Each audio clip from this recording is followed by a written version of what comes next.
மத்தொன்னும் வேண்டாம் மனமே முதலரங்கர் அத்தினம் வைத்த கடனக்கு உத்த திருமாலை பாடும் ஸ்ரீ தொண்டரடி புடியும் பெருமானை எப்பொழுதும் பேசித்தே பேசலல்லால் பெருமையும் உணரலாகாது ஆசற்றார் தங்கட்கல்லால் அறியலா வானுமல்லன் மாசற்றார் மனத்துனாலை வணங்கி நாம் இருப்பதல்லால் பேசத்தான் அவதுண்டு பேதனெஞ்சே நீ சொல்லாய்.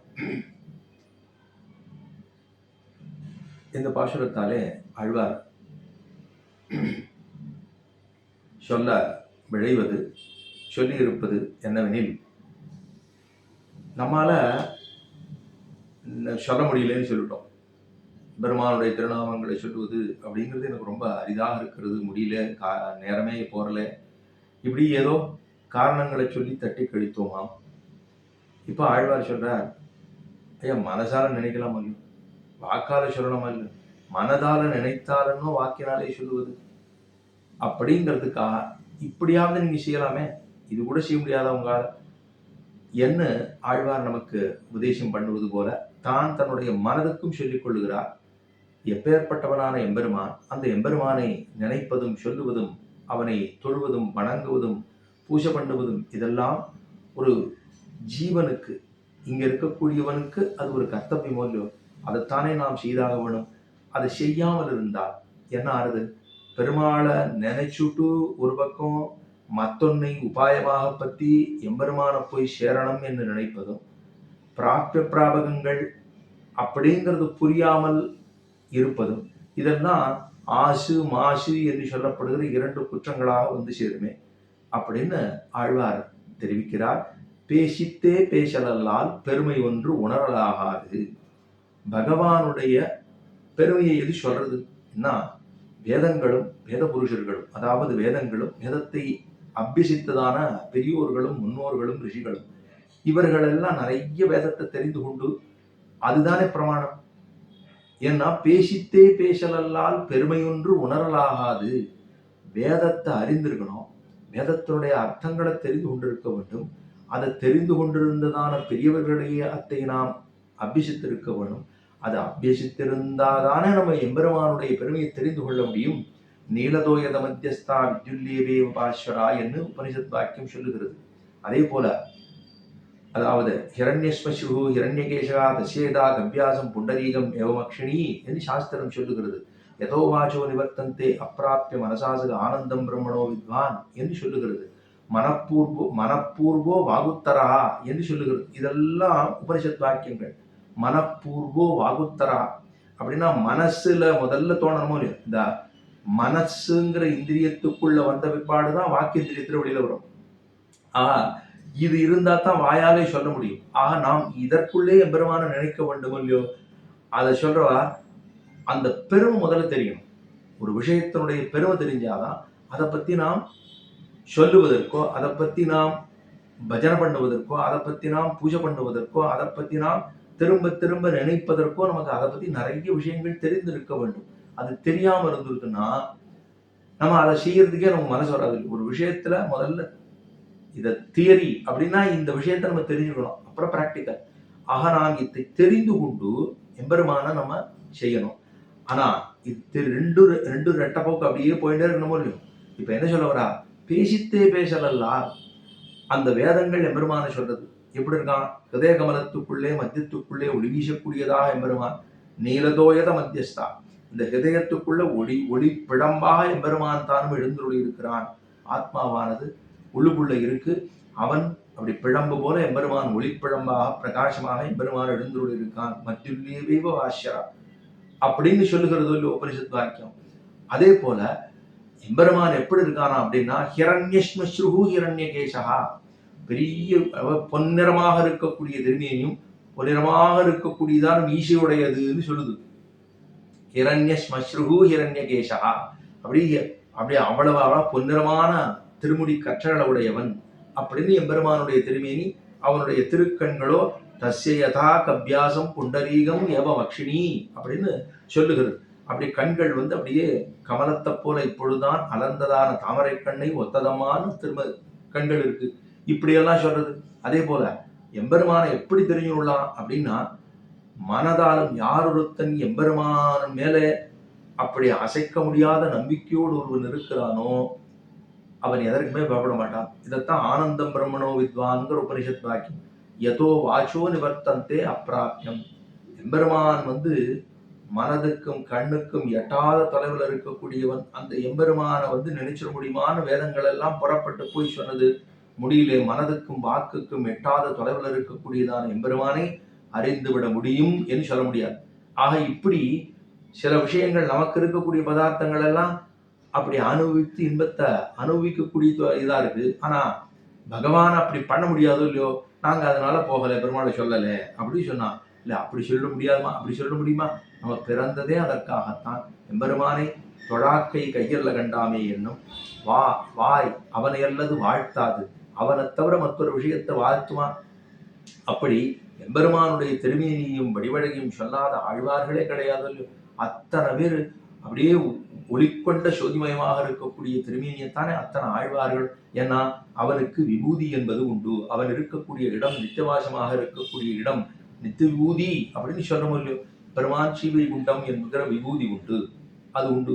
அதுக்கப்புறம் அவனுக்கு அடையாளங்கள் லிங்கம் என்று சொல்லுகிறது உண்டு. எம்பெருமானுக்கு என்ன அப்படின்னா சங்கு சக்கராதிகள் அவனுக்கு இருக்கக்கூடிய அதாவது பஞ்ச ஆயுதங்கள் என்ன, எத்தனையோ ஆயுதங்கள் திருவாரணங்களை சாத்திருக்கானோ இல்லையோ, அதெல்லாம் அவனுக்கு உண்டு. அவனுக்கு கல்யாண குணங்கள் உண்டு.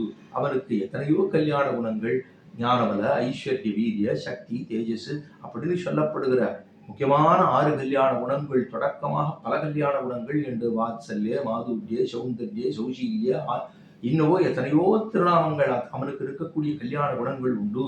அப்படிங்கிறதெல்லாம் வேதங்களும் உபனிஷத்துக்களும் சொல்லுது. இதை நம்ம தெரிந்து கொள்ளலைன்னா பெருமை உணரலாகாது. தேசித்தே பேசலல்லால் பெருமையுன் உணரலாகாது. மேலே சொன்னார், ஆசற்றார் தங்கட்கல்லால் அறியலால் ஹனுமல்லன். ஆசு அப்படின்னா உபாயாந்தர விஷயங்களை பத்தி இருக்கக்கூடிய விஷயத்தை தான் ஆசு. ஆசு மாசு ரெண்டுமே ஒரே அர்த்தம் தான். குற்றங்கிற ஒரு அர்த்தம் தான் வரப்போகுது. ஆனா அந்த ஆசும் மாசும் ஒன்று உபாயாந்தரங்களை பற்றி எம்பெருமான பற்றது. உபாயாந்தரம்னா எம்பெருமான் சரணாகதியை தவிர மற்றொரு விஷயத்தை பத்தி நாம் எம்பெருமான பத்துகிறேன்னு சொன்னோம்னா அதுவுமே அதுதான் நம்ம சம்பிரதாயத்தில் சொல்ற உபாயம் உபேயம் பிராப்தியம் பிராபகம் எல்லாம் வந்தான்.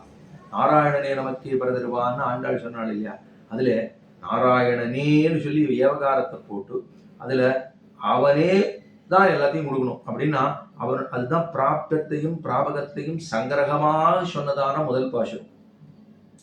பிராப்தியம் அடைய வேண்டும், எங்க போய் கைங்கரியம் பண்ணணும் அங்கதான் பண்ணும். எது உபாயம் அவன் திருப்படி தான். எங்க போய் பலத்தை எதிர்பார்ப்போம் அங்கே தான்.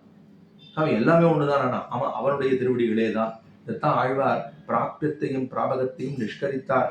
கைமா துன்பம் கடிந்த விரானேங்கிற எம்மா வீட்டு தரமும் வெப்பம் தந்தின் செம்மாவதவத்து தலைசேர் தொல்லை கைமா துன்பம் கடிந்த விரானே அம்மா அடியேன் வேண்டுவது இதேங்கிற பாசுரத்துல கைவல்லாத்தியா மா வீடு வேணுமான்னா வீடு வேண்டாம், மா வீடு வேண்டாம், எம்மா வீடு வேண்டாம். பெருமாள்கிட்டே சொல்லிட்டார் ஆழ்வார், எனக்கு தேவாள் வீடு வேண்டாம். அப்படின்னா என்ன, அவர் கொடுக்கறது வீடுன்னா இவர் வேற ஏதாவது நினைச்சுட்டு போறோம். ஆழ்வார் அப்படி நினைச்சுக்கிறதுக்கு இல்லை, பிரசக்தி இல்லை. இருந்தாலும் வீடு வேணுமானா வேண்டாம்.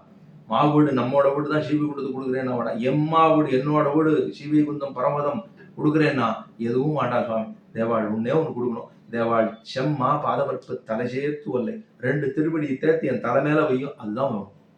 அதுதான் உபாயம் உபேயம் பிராப்தியம் பிராபகம் என்பது எல்லாமே அதுதானே. அது தெரியாமல் நம்ம என்ன பண்ணிட்டோம், அது தெரியாம நான் வேற ஏதோ எனக்கு காரணம் போய் சேர்றதுக்கு பல வழிகள் இருக்கு அப்படின்னு நினைச்சுட்டேன் இல்லையோ, அதுதான் குற்றம். அதுதான் உபாயாந்தர விஷயங்களை நினைத்து கொண்டிருந்தால் அதுவே மனதுக்கு இருக்கக்கூடிய குற்றம்.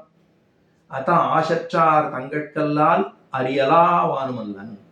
அப்படி இருக்கக்கூடியவர்களுக்கு எம்பெருமான் தன்னை காட்டி கொடுப்பது இல்லை. அறியலாவானுமல்லன். அப்படி இருக்கவன் எம்பெருமான் அல்லன். எம்பெருமான் அவனே எல்லாம், அவனாலும் அவன்தான் செய்யக்கூடியவன் அப்படிங்கிறது அவனுக்கு அதுதானே புரிஞ்சிருக்கணும். அதை தான் சொல்றா, அறியலாவானுமல்லன். அப்படி குற்றம் இருப்பவர்களுக்கு அவன் காட்டி கொடுப்பதில்லை. அறியலாவானுமல்லன் மேலே சொன்னார். அதுக்கப்புறம் மாசற்றார் மனத்துளானை, மாசு அற்றார் குற்றம் இல்லாதவர்கள். அதாவது இந்த குற்றம் பிராப்தம் பிராபகம் இது ரெண்டும் ஒன்னொன்னு தெரியாமல், அதாவது தெரிஞ்சிருக்கிறவா, இது தெரிஞ்சிருந்தா குற்றம் இல்லை, தெரியலைன்னா குற்றம். இப்ப எல்லாமே அவன்தான் அப்படிங்கிறது, அவனே உபாய உபேயங்கள் அப்படிங்கிறது தெரிஞ்சிருந்தா குற்றம் இல்லை, தெரியலைன்னா குற்றம். அதைத்தான் மாசு அற்றார், அவளுக்குத்தான் எம்பெருமான் காட்டி கொடுக்கிறான். அதாவது கீழே பார்த்தோம் மெய்யனார் அப்படின்னா மெய்யன் அப்படின்னா எம்பெருமான் மெய்யற்கே மெய்யனாகும், பொய்யற்கே பொய்யனாகும். இது கூட வச்சுக்கலாம். அவ்விடத்துல இந்த இடத்துல சொல்ற போது மாசற்றார் மனத்துளானை, மாசு இல்லாதவர்கள், இந்த குற்றம் இல்லாதவர்களை மனத்துளான். பெருமாள் ஹிருதய கமலத்துக்குள்ளே வசிக்கிறான். நித்தியவாசமாக ஹிருதய கமலத்துக்குள்ளே பஞ்சகோஷங்கள்னு சொல்லுகிறோம். அதான் ஏதத்தன்னமன்னமய ஆத்மான உபசங்கராமதி, ஏத பிராணமய மனோமய விஞ்ஞானமய ஆனந்தமயன்னு சொல்லக்கூடியதான பஞ்சகோஷங்கள். அப்படி பெருமாள் மனதுக்குள்ள தானும் எழுந்துருள் இருக்கிறார் அப்படின்னு பார்த்தா, அப்ப மாசு அற்றவர்கள், இப்படி இருக்கக்கூடிய குற்றமில்லாதவர்கள் தான். அதனால மாசற்றார் மனத்துளானை வணங்கினாம் இருப்பதெல்லாம், வணங்கி இருக்க வேண்டும், நாம் அவரை நமஸ்கரித்துக் கொண்டு இருக்க வேண்டும். இதுக்காகத்தான் பெருமாள் என்ன பண்றார், எல்லா இடங்களையும் விட்டுட்டு இங்கெங்க அங்கங்க வந்து எல்லாரும் சேவிக்கிட்டு வந்ததுக்கு தான் அங்க அச்சாவதார பிரதேசங்களிலே பெருமாள் எழுந்துருளி ஆங்காங்கும் தானும் கல்யாண குணங்களை அங்கங்க காமித்து கொண்டு எழுந்துருளி இருக்கிறான். பக்தர்கள் எல்லாம் மனசுக்குள்ள இருக்கிறத போய் சேவிக்க முடியுமா? பர்வதத்துல போய் சேவிக்க முடியுமா? வியூகமா இருக்கு திருப்பார்கடலை போய் சேவிக்க முடியுமா? சரி, அவதாரங்களை சேவிச்சிட முடியுமா? சரி, அந்தரியாவே செய்ய முடியுமா? நான் உணர்வதே ரொம்ப கடினம். அதுக்கப்புறம் எம்பெருமான் அதுக்காக தான் பார்த்தா ரொம்ப எளிமையா வந்து எல்லா இடத்துலையும் சனிச்சுட்டு இருக்கேன், நிற்கிறேன், நின்னது இருந்த ஊரகத் திருந்தது இந்த பாடகத்து அந்த வெக்கரா அப்படின்னு பெருமாள் அனைத்து உபதேசங்களிலும், அதாவது பிண்டியார் மண்டையேந்தி பிறன்மனை திரிதந்துன்னும் முடியான் சாவம் தீர்த்த ஒருவனோ உலகமேத்தும் கண்டியூர் அரங்கம் மெய்யம் கட்சி பேர் மல்லையன்னு மண்டினார் குய்யலல்லால் மத்தையார் குய்யலாம் திருக்குறுந்தாண்டகத்திலே, அதாவது திருமங்கையாழ்வாருடைய பாசனம் உண்டு. இப்படி எம்பெருமான் இத்தனை உபதேசங்களிலே தானும் நின்னதெந்த ஊரகத்து இருந்ததெந்த பாடகத்து அப்படின்னு பெருமாள் இருந்தும் நின்னும் நின்னதும் இருந்ததும் கிடந்ததும் என் நெஞ்சுளே ஆழ்வார். அப்ப எல்லா இடங்களிலும் இருக்கிறது ஒன்றும், உள்ளுக்குள்ள இருக்கிறது ஒன்றும். இந்த உபதேசங்கள் தோறும் ஒவ்வொரு இடத்திலும் ஒவ்வொரு, அப்படி நிற்கிறான், ஒரு இடத்துல நடக்கிறான், ஒரு இடத்துல அமர்ந்து கொண்டிருக்கிறான், ஒரு இடத்துல சாணிச்சுட்டு இருக்கான். இப்படின்னு பல உபதேசங்களில் நிற்பது எதற்காகனா, வேதங்களிலேயே சொன்னதும், வேதத்துல பெரியவர்கள் உபனிஷத்திலே சொன்னதும், அதாவது வேதங்களிலே சொன்னதும், வேதத்தை அபியசித்ததான பெரியவர்கள் சொன்னதும், இதை எல்லா அர்த்தங்களையும் காட்டும்படியாகத்தானும் உபதேசங்களிலே. அதே போல மாசு ஆசற்றார்த்தங்கற்கல்லால் அறியலாவானும் அல்லன், உபாயாந்தர விஷயங்கள் எல்லாம், உபாயோபயங்கள் எல்லாமே இவனே என்று தெரிந்திருக்கக்கூடியவர்கள் சொன்னதற்கு தகுந்தவாறே தானும் உபதேசங்களிலே அச்சாவதாரங்களிலும், அதுவும் இந்த உபதேசத்தை திருவரங்கத்திலே. அதுக்கு மேலே மாசு இல்லாதவர்கள், குற்றமில்லாதவர்கள் தானும் அவனுடைய பெருமையை உணர முடியும், மற்றவர்கள் உணர முடியாது என்பதெல்லாம் இதற்காகத்தான் இந்த தோஷங்கள் எல்லாம் வரக்கூடாதே இவர்களுக்கு அப்படிங்கிறதுக்காக நான் இவன் எம்பெருமான் வந்து கிடப்பது மாசற்றார் மனத்து நாளை வணங்கினாம் இருப்பதெல்லாம். கடைசியா சொல்றார், பேசத்தானாவதுண்டே. அப்படி அவனை பத்தி எம்பெருமானை பத்தி பேசத்தானாவதுண்டே, பேத நெஞ்சே நீ சொல்லாய். இதுக்கு மேல எம்பெருமான பேச முடியுமா? இதெல்லாம் தெரியாமல் இருந்து இந்த குற்றங்கள் எல்லாம் இருந்தால் நம்மால் எம்பெருமான பேசத்தானாவதுண்டே. பேதை நெஞ்சே, பெது பிடிச்சிருக்கியே, எது செய்ய வேண்டும், இது செய்ய முடியாது என்பது தெரியாமல் திண்டாடி போய் நிற்கிறியோ இல்லையோ, பேசத்தான் அவதுண்டே. பேதை நெஞ்சே, பேதை நெஞ்சே, பித்து பிடித்துதான மனதே நீ சொல்லாய். நீ சொல்ல பாருங்க, உன்னால முடியுமா? முடியாது. அப்ப என்ன பண்ணணும்? இங்க இருக்கக்கூடிய வேதத்தை தெரிந்து சொன்னவர்களுக்கு அவர்கள் சொல்ல நாம் அதை கேட்டு தெரிந்து எழுதி வாசித்து கேட்டு வணங்கி வழிபட்டு நாம் அவனை பூசிக்க வேண்டும், அவரையே நினைக்க வேண்டும், அவரையே சொல்ல வேண்டும், அவனுடைய திருநாமங்களை நாம் சொல்லிக்கொண்டே இருக்க வேண்டும்.